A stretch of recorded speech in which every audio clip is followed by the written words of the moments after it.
সেটা এখন এত সহজলভ্য হওয়ার ফলে সেটা তো অবশ্যই শেষ হয়ে গেছে।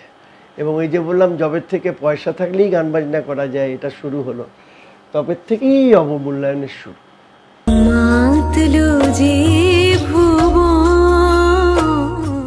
দাদা একটা খুব ভালো প্রশ্ন করি, যেটা মানে এখন সচরাচর দেখা যাচ্ছে প্রায় জায়গাতেই।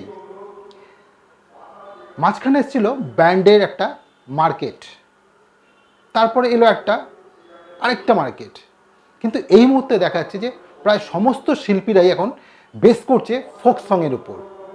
এর কারণটা কি?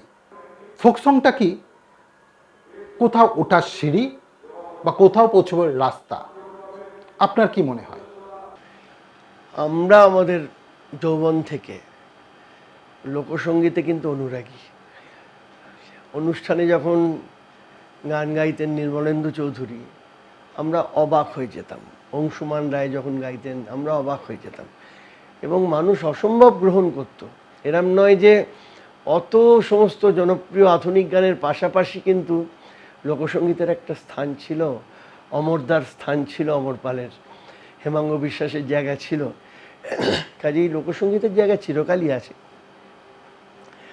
ব্যান্ড আসার পর একটা অন্যরকম, তারাও লোকসঙ্গীত নিয়ে কাজ করেছে, কিন্তু ব্যান্ড এখন তো অনেকটাই পড়তির দিকে আর কি আমি বলবো। তাদের মধ্যেও অনেক ট্যালেন্টেড ছেলে মেয়ে ছিল।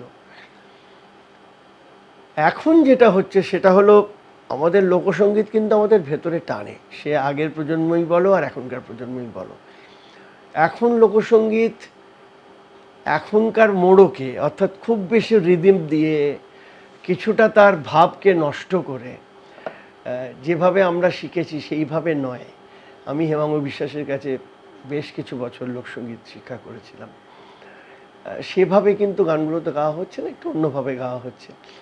আমি খারাপ ভালোর প্রশ্নে যাচ্ছি না, কিন্তু যে গানের যে ভাব সেটা তো বিকৃত হচ্ছেই, কিছুটা হচ্ছে, বটেই হচ্ছে।